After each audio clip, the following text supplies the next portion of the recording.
Episode 1. Taiju Oki has had a crush on fellow student Yuzuriha Ogawa for the past 5 years, and he is set to finally tell her about his feelings. In an instant, a green light transforms every human being on the globe into stone, and 3,700 years later, nature has triumphed over humanity. Taiju is able to successfully escape the confines of his incarceration. After locating the tree that Yuzuriha's petrified condition is in, he quickly meets up with his brilliant buddy Senku Ishigami, who had awakened 6 months ago. Senku had been in a coma for the last 6 months. Senku and Taiju are the only 2 humans in this stone world who have not been turned to stone. Senku wants to restore civilization in this world by combining his scientific knowledge and Taiju's strength to create a natural solution out of miraculous water generated from bat guano. If successful, this solution would allow humanity to be liberated from its petrified state.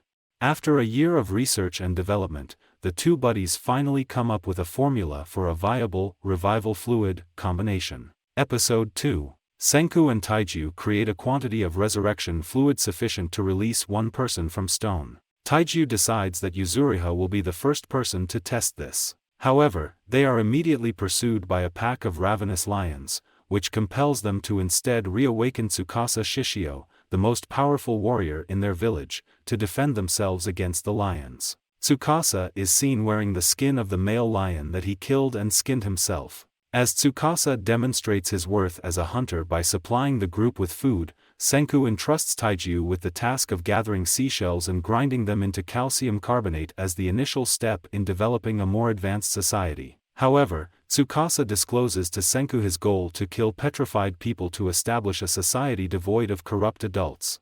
This goes against Senku's ideas of reviving everyone in the world. Episode 3. Senku, who is aware that Tsukasa intends to kill Yuzuriha, dispatches Tsukasa to the location of the revival fluid source while he and Taiju concoct a batch of revival fluid to finally bring Yuzuriha back to life. Senku and the others set off toward Hakone in search of scientific weapons to put an end to Tsukasa's killing rampage. Yuzuriha is able to locate the Great Buddha of Kamakura in order to act as a marker for the group's journey. Eventually, the group finds a volcanic hot spring, which provides Senku with the ingredients necessary to make gunpowder.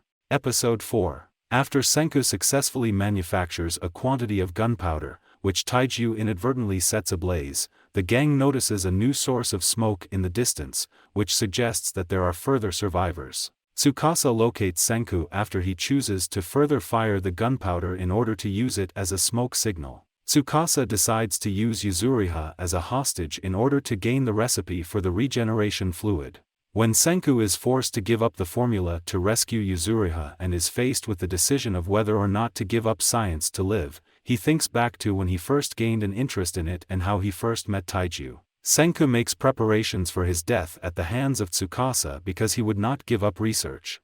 Episode 5. Taiju and Yuzuriha use Senku's gunpowder to set off an explosion surrounding Tsukasa, which allows them to get away safely after it appears that Senku has been slain by Tsukasa by delivering a deadly blow to his neck. Taiju and Yuzuriha find an area of petrification that is still present on Senku's neck. This provides them with the chance to repair the fatal damage by using the resurrection fluid to transform the petrification back into healthy flesh, which would have been impossible had they not realized that Senku would not simply kill himself. A flashback reveals how Senku initially awoke from his petrification and created the tools necessary to survive at the same time. Episode 6. The recollection of events continues as Senku is shown discovering Taiju and getting to work on depetrifying him. Back in the present, Senku can revive himself with the use of the resurrection fluid, which causes him to have an increased level of curiosity over the fluid's regeneration capabilities. To achieve this goal, Senku orders Taiju and Yuzuriha to pose as deserters and join Tsukasa's army so that they may gather intelligence while he looks for new friends.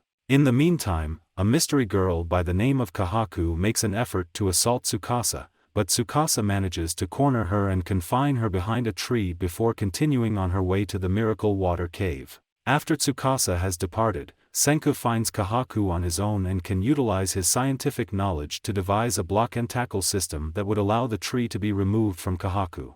Episode 7. Senku is escorted back to Kahaku's village by Kahaku, where he is presented to the village guards Kinro and Jinro as well as a sorcerer by the name of Chrome. Kahaku also tells Senku that he is going to be a great hero. Even though Chrome's sorcery fails to prove that he is superior to the rest in his attempts at it, Senku learns that the Stone World's early scientific findings were actually the primitive beginnings of Chrome's sorcery. Senku is so amazed at how far Chrome has come on his own that he decides to take Chrome under his wing and teach him the ways of the world. After Senku learns that Chrome became a sorcerer in order to save Kahaku's sick sister Ruri, Senku tells Chrome about the world that existed 3,700 years ago and resolves to help Chrome produce an antibiotic in order to save Ruri's life. Ruri's illness has caused Kahaku's sister Ruri to become ill. The dialogue between Chrome and Senku starts.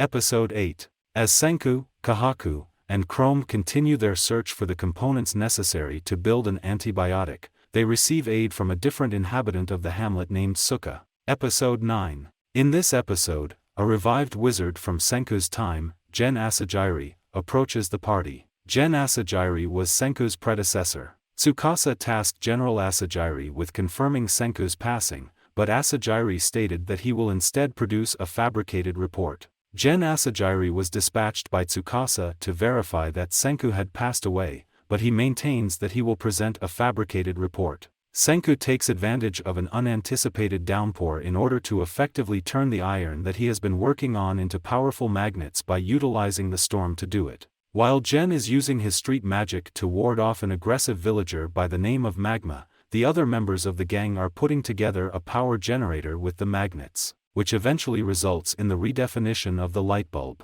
Episode 10. In the 10th episode, when Gen is reflecting on the time when Tsukasa first brought him back to life, he is suddenly assaulted by an assailant who has not yet been identified. Because previously in the episode he had defended himself with fake blood bags, he was able to narrowly avoid being killed by the assailant's attack. Kahaku reveals that Magma did it with the intention of winning the Grand Bout, a tournament that Kahaku had previously beaten him in to prevent Magma from marrying Ruri and becoming a village elder. It was revealed to Kahaku by Magma that she was the one who committed the crime. She thought that Gen, not Senku, was the sorcerer. Magma purposefully committed this error so that she may triumph in the competition. After Senku assured Gen that he would make him a bottle of cola, Gen deceived Tsukasa by giving false information about Kahaku, Kinro, and Jinro's preparations for the Grand Bout. This allowed Gen to get away with his deception.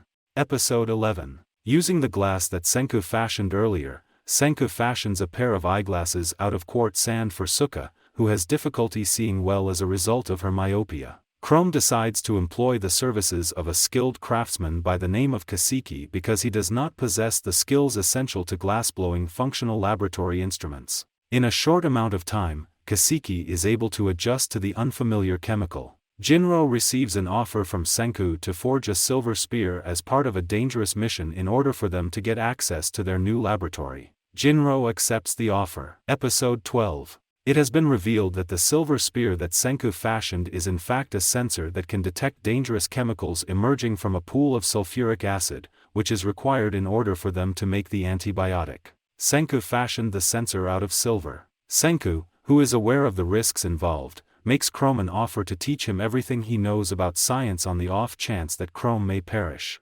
Chrome accepts the offer. Chrome, on the other hand, refuses the offer and advises that they tackle the issue as a tag team instead. While Chrome is trying to gather the acid using special gas masks, Jinro comes to his rescue and helps the two of them get a bottle of the acid by overcoming his fear and supporting them. Chrome comes perilously near to slipping into the pool during this process.